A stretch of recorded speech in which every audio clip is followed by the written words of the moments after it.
আমরা এসেছি সমাধিতে প্রসাদ পাওয়ার জন্য। আমাদের সঙ্গে প্রভু এসছে, একটা বৈষ্ণব সেবা আছে, বৈষ্ণব সেবায় প্রসাদ পাবো। সমাধি মন্দির আমরা চলে এসেছি। কত সুন্দর পরিবেশ।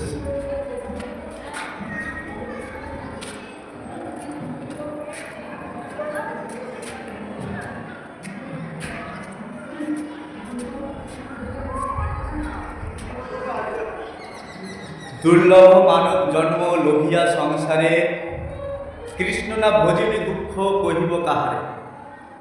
সত্যি এটা বড় দুঃখ যে এত সুন্দর জীবন পেলাম, এত সুযোগ পেলাম, এত ফেসিলিটি পেলাম, কিন্তু হরিভজনটা ভালো হচ্ছে না। হরিভক্তিটা যেমন করার কথা তেমন করতে পারছি না। এটা দুঃখ হওয়া উচিত। হ্যাঁ, দুঃখ তো এটা হওয়া উচিত যে আমি হরিভজন আমার দ্বারাই হচ্ছে না, কিন্তু আমরা দুঃখ করি কি যে আমাদের সবাই আমরা একসাথে,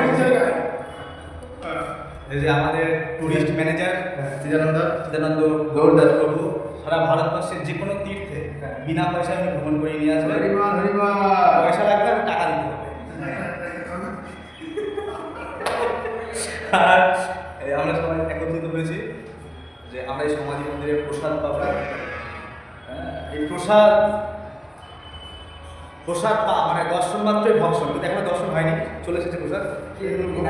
তো আর আমাদের এখানে এই যে আমাদের প্রভু চলে এসেছেন, প্রভু আপনি বলতে হচ্ছে স্যার এই মানে আজকে অক্ষয় তৃতীয়া উপলক্ষে। হরে কৃষ্ণ।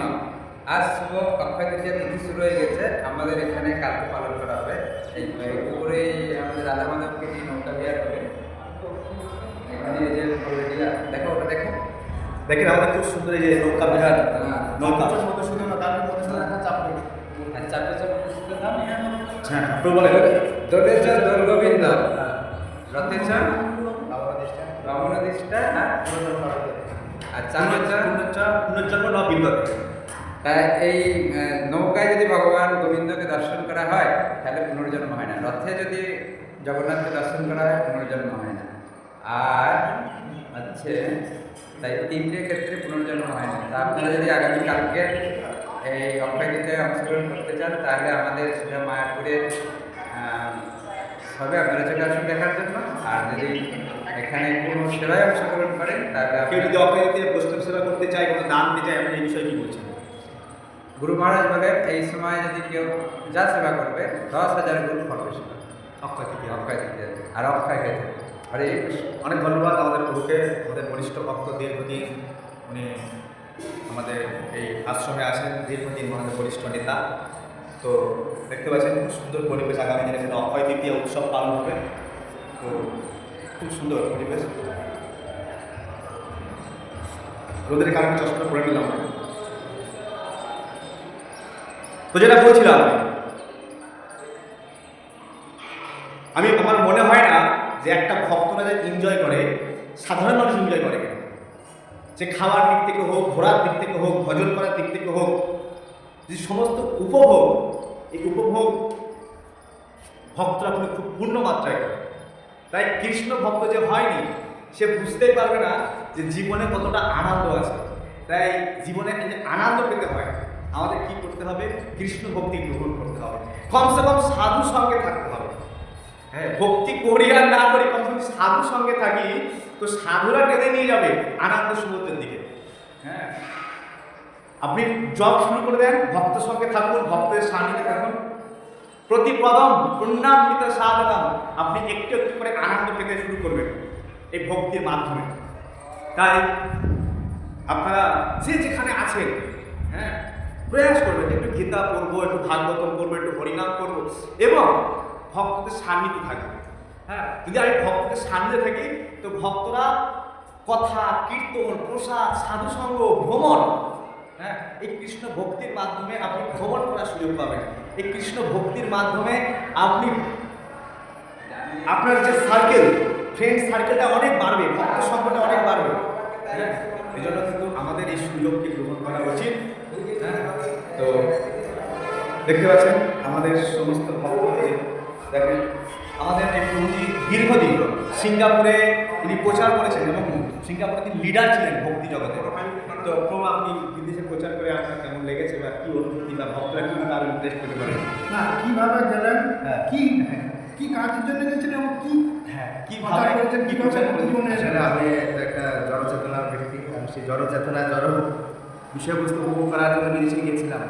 কিন্তু ওখানে একটা কথা বলো না, সাধু সঙ্গ সর্বশাস্ত্রী হয়, লবমাত্র সাধু সঙ্গ সর্বসিদ্ধি হয়। তো আমার মনে এরকম ঘটেছিল। যদি আমি ছোটোবেলা থেকে কীর্তন গাওয়া বা কর্তার বাজানো আমার খুব পছন্দের একটা বিষয় ছিল। তো ওখানে গিয়ে আমি মনে করেছিলাম তখন শরীরের কাজ থাকতো না, তখন দেখি কোথায় কীর্তন হয়। তাই আমাকে একটা ভক্ত, আমারই বন্ধু ক্লাসমেট, নাম চন্দন, মনে করছে সে হয়তো 2001 সালের কথা। সে আমাকে একটা মন্দিরে নিয়ে গেছিলো। ওখানে সব ভাষাভাষী লোকেরা ওখানে আসতো।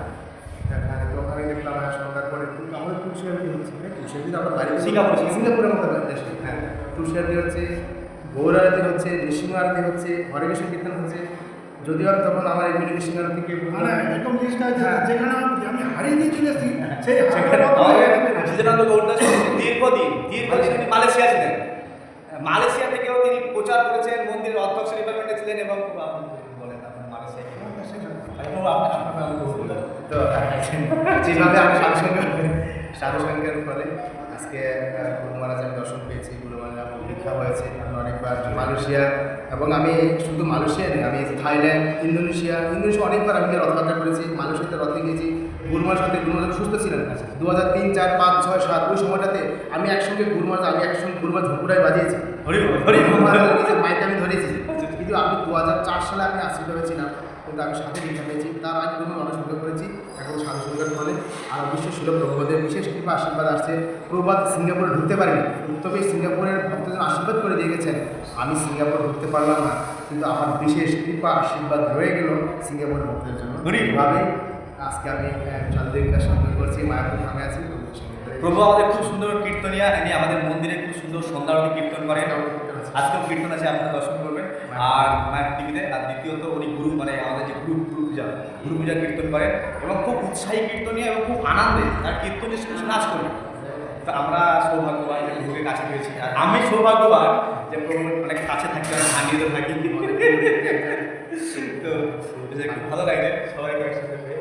তো যাই হোক, ধন্যবাদ প্রভু। হরে কৃষ্ণ।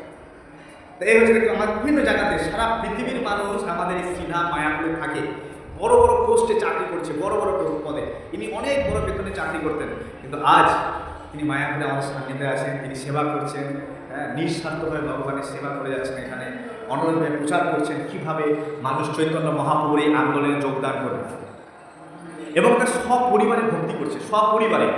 হ্যাঁ, তো এই যে আমাদের সমস্ত সব ভক্তরা যারা অল্প বয়স থেকে, যারা কীর্তনের টিম আর অল্প বয়স থেকে খুব সুন্দরভাবে আমাদের মন্দিরের প্রচারের সঙ্গে যুক্ত হয়েছে, খুব ভালো টিচিং করে আমাদের অ্যাকাউন্টেন্ট ভাই।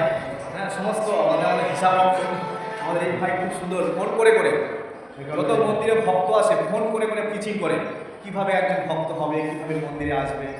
হ্যাঁ, এটা সবাই গর্বিত, একে অপরের সংস্পর্শ থেকে। ঠিক আছে, তো আপনাদের অনেক ধন্যবাদ। আপনারা যদি থাকুন, আপনারা সাবস্ক্রাইব করে দেবেন, শেয়ার করে দেবেন নিউ ভিডিও পাওয়ার জন্য। জয় হরে কৃষ্ণ ইন্ডিয়া কি জয় শ্রী প্রভুপাদ।